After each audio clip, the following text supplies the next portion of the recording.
야구야구 김영준입니다. 지금까지 메이저리그에 진출한 일본인 투수 중 가장 화려한 커리어를 가진 3명은 다르비슈, 다나카, 야마모토입니다. 다나카는 24승 무패 시즌에 조정 ERA 278을 기록했고, 다르비슈는 4년 연속 200을 찍고 왔으며, 야마모토는 5년 연속 리그 1위였습니다. 일본에서의 통산 기록은 다르비슈 186, 야마모토 185, 다나카 159입니다. 수상 기록이 가장 화려한 선수는 역대 두 번째 3년 연속 사하무라상과 스즈키 이치로 이후 첫 3년 연속 MVP, 2년 연속을 한 투수도 없는 상황에서 3년 연속 4관왕을 하고 온 야마모토입니다. 다저스, 양키스, 매츠, 자이언츠, 필리스, 레드삭스 6팀이 3억 달러를 제시했고, 투수 역대 최대 규모에 해당되는 12년 3억 2,500만 달러 계약으로 다저스의 유니폼을 입었습니다. 야마모토는 있지도 않은 티핑 논란과 서울 시리즈 참사로 출발했지만 이후 ERA 2.53을 기록합니다. 문제는 4일 휴식이 한 번도 없었을 정도로 다저스가 철저히 관리했음에도 양키스전 이후 발생한 부상으로 석 달을 결장한 거였습니다. 승리 기여도 1.7은 노모, 센가, 마치자카, 다르비슈, 다나카, 이마나가는 물론 가와카미 겐신에게도 밀리는 일본인 선발 투수의 데뷔 시즌 12위였습니다. 일본에서 3년 연속 일본 시리즈를 하는 동안 부진과 활약이 공존했던 야마모토는 PS 첫 등판을 망칩니다. 이번에도 상대는 샌디에고였습니다. 하지만 승자 독식 경기에 5이닝 무실점 승리를 시작으로 3경기에서 15.2이닝 3실점을 기록해 다저스의 월드시리즈 우승에 결정적인 기여를 합니다. 6.1이닝 6실점 승리를 따낸 월드시리즈 2차전에서는 합작 노히터를 한 크리스티안 하비에르 이후 처음으로 11타자 연속 범타를 하고 마운드를 내려간 야마모토는 2007년 마치자카에 이어 월드시리즈 선발승을 따낸 두 번째 일본 투수가 됩니다. 정규 시즌 데뷔전과 포스트 시즌 데뷔전이 좋지 않았고 석 달이나 쉬는 바람에 18경기 등판에 그쳤지만 입단 첫해 월드시리즈 우승에 기여한 완벽한 피날레였습니다. 데뷔 시즌 우승으로 점수를 크게 따긴 했지만 야마모토의 관건은 이제부터입니다. 게리 콜이 옵트아웃을 선언했다가 번복하는 살짝 부끄러운 모습을 보였지만 1년을 추가로 얻어내지 못함으로써 여전히 가장 큰 계약을 따낸 투수는 야마모토이기 때문입니다. 데뷔 시즌에 15번 이상 선발 등판한 14명의 일본인 투수 중 야마모토는 조정 ERA 129로 노모, 센가, 다나카, 이마나가 다음인 5위였습니다. 5년 7,500만 달러 계약의 센가, 4년 5,325만 달러 계약의 이마나가보다 못했던 겁니다. 하지만 수비가 배제된 FIP로 보면 노모, 다나카, 다르비슈를 제친 1위였습니다. 90이닝을 기준으로 하면 지난해 야마모토보다 좋았던 투수는 세일, 스넬, 스킨스, 스쿠볼 4명뿐입니다. 야마모토가 좋았던 부분은 다르비슈의 첫 시즌처럼 제구 불안도 없었고 마치자카처럼 삼진이 줄지도 않았으며 어깨 부상이 있었지만 다나카처럼 UCL의 위기도 없었다는 겁니다. 164이닝 2피홈런이 90이닝 7피홈런으로 바뀌었지만 메이저리그 평균인 1.14개보다 많이 낮은 0.70개였습니다. 야마모토는 9이닝당 0.70홈런, 2.20볼넷, 10.50 삼진이 리그 평균인 1.14홈런, 3.12볼넷, 8.60 삼진보다 월등히 좋았습니다. 공을 던질 때 어깨에 부담이 큰 야마모토가 어깨 부상만 피할 수 있다면 좋은 활약이 기대되는 부분입니다. 일본에서 야마모토는 페드로 마르티네스가 그랬던 것처럼 패스트볼, 브레이킹볼, 오프스피드의 3중주가 완벽한 투수였습니다. 야마모토는 일본에서 마지막 3년 동안 피홈런이 패스트볼 13개, 커터 6개, 스플리터 2개, 커브 0개였습니다.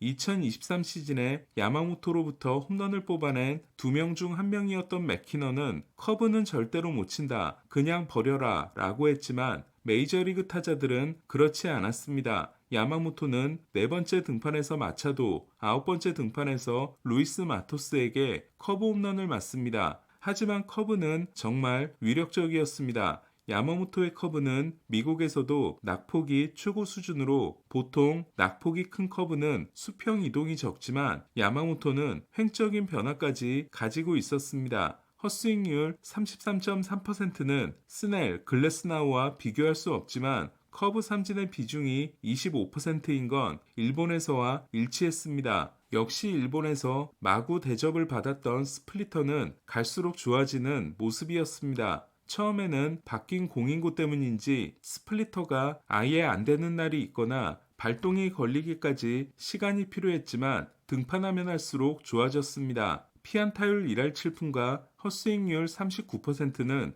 유령 포크가 첫해 기록한 피안타율 1할 1푼, 헛스윙률 60%와 비교하면 위력이 덜했지만 삼진 비중에서 40%를 차지했을 만큼 가장 확실한 결정구였습니다. 야마모토는 95.0마일에서 95.5마일로 증가한 포심을 포함해 일본에서보다 빠른 공들을 던졌고 포심, 스플리터, 커브를 기반으로 커터, 슬라이더, 싱커를 섞어 던지는 레퍼토리는 일본과 똑같았습니다. 한 가지 큰 차이는 피안타율이 1할 8푼 5리에서 2할 6푼 1리로 오르고 삼진 비중이 36%에서 25%로 떨어진 포심이었습니다. 야마모토가 일본에서 던진 95.0마일 포심은 리그 평균보다 4.0마일이 빨랐습니다. 반면 올해 던진 95.5마일은 리그 평균보다 1.2마일이 빠를 뿐이었습니다. 2157회 분당 회전수도 리그 평균보다 부족했고 익스텐션은 평균 수준이었습니다.